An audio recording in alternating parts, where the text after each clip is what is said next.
food stamps, you get a pre-selected box of meat, bread, rice, food staples, and fruits and vegetables. No more handing you a debit card filled with other people's cash for you to go load up on Oreos. The goal here is to keep you from starving because taxpayers do not need to bankroll your junk food pantry or your health problems. I know that part of the appeal of being a conservative content creator is the fact that it doesn't really require you to be clever or creative or intelligent or well-researched in any way. But even by the standard that y'all have set over on your side of the aisle, this take is pathetically ignorant and lazy for multiple reasons, not least of which is the fact that conservatives have already attempted this exact idea multiple times, and it has failed spectacularly every single time. Starting in the late 70s, it was the USDA's Food Distribution Program on Indian Reservations, or FDPIR, where they shipped culturally inappropriate processed food items to reservations across the country. Then in the 80s, it was Reagan's government cheese. And then in 2019, it was Dear Leader's American Harvest box, which had to be canceled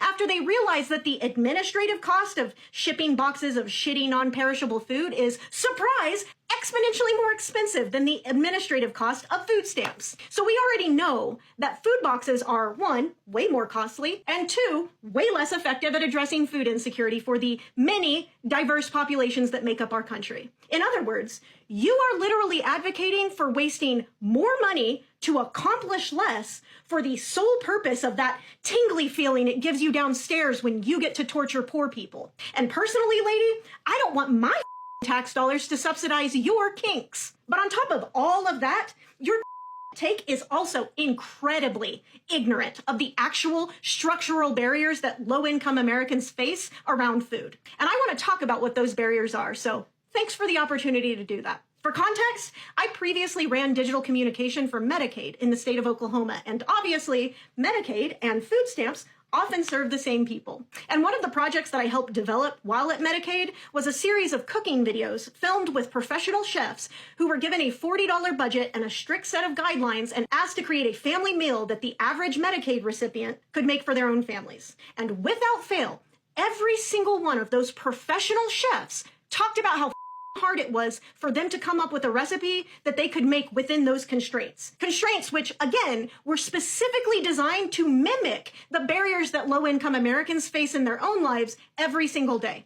Barriers that you are refusing to even acknowledge. So here's the reality. Transforming a box of basic pantry staples like dried beans and flour into something edible requires a lot of structural support that most people take for granted in our own lives. For example, when the state of Massachusetts launched its Project Bread program to combat food insecurity, 82% of the participants had to request basic kitchen supplies like pots, pans, and cooking utensils in order to actually prepare the food they were given because they didn't have any of it already. 40 of the participants straight up did not have refrigerators, and some of them had been living without a fridge for years. Countless others technically had access to a fridge, but they functioned too poorly to actually store perishable items. And many of those participants were afraid to ask their landlords for a replacement out of fear that their rent would be raised or they would be evicted. Fears that, frankly, probably weren't all that unfounded in this country. So when conservatives say, just give them ingredients, what they really mean is, let's make poor people's lives harder so that we can feel morally superior.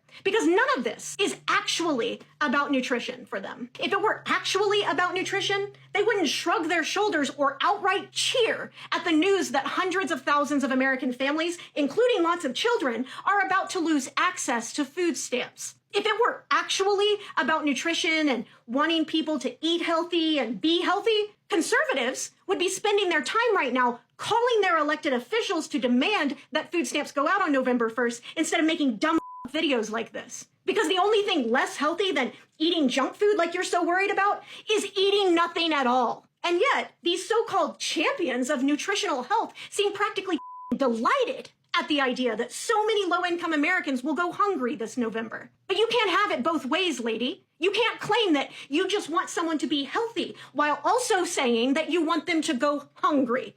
It doesn't work that way. So spare us the moralizing about how you just want food stamp recipients to make healthy choices. No, you don't. You want folks to not be poor, and if they can't magically pull that off immediately, you'll settle for having them be dead instead.